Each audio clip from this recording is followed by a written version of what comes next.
भैया हम गायक सौरभ अलबेला जी आप लोगन के बीच में एक बहुत बढ़िया विदेशी सॉन्ग लेके आयल बानी।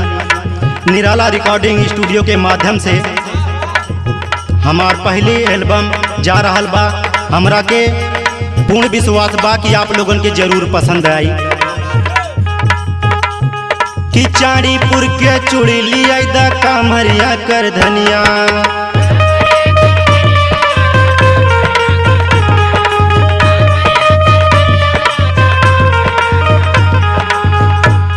हाँ चाड़ीपुर के चूड़ी लिया दा कामरिया कर धनिया, चाड़ीपुर के चूड़ी लिया दा कामरिया कर धनिया। राजा पहिरे के जाई बुनाई हरवाना,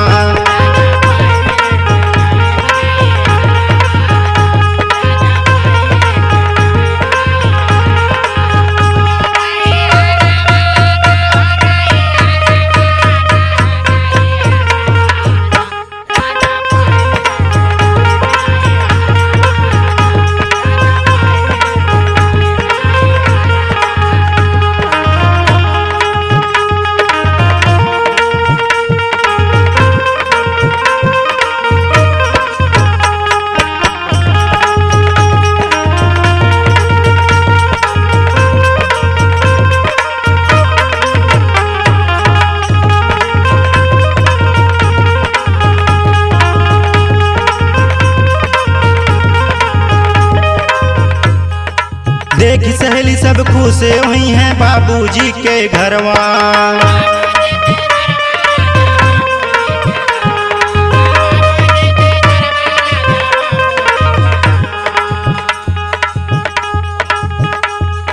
देखी सहेली सब खुश हुई हैं बाबूजी के घरवा।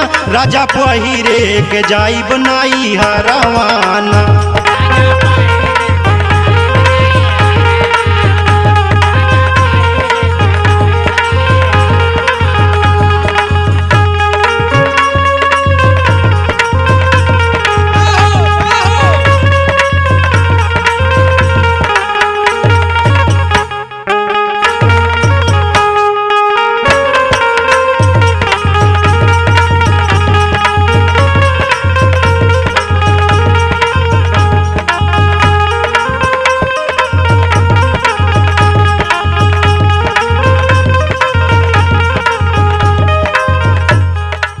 हाँ माई बुलावे फोन करके दिन दोपहरवा।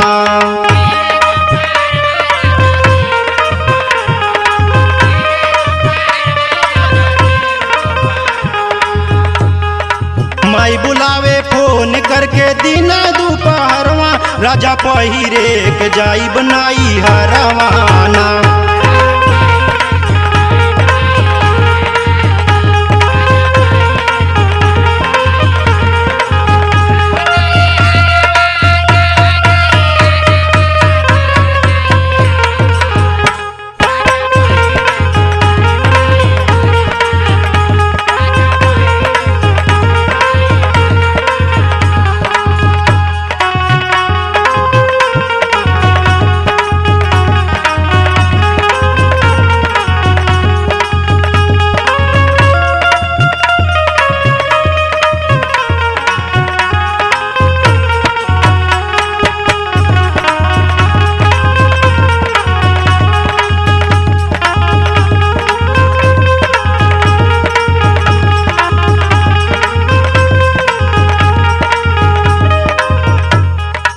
जहिया से गौना का के बाड़ा लेके आइल।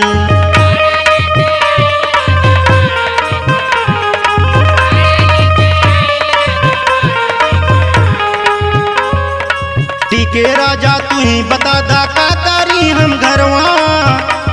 हाँ टीके राजा तू ही बता दा का करी हम घरवा। राजा पहिरे के जाई बनाई हरवाना,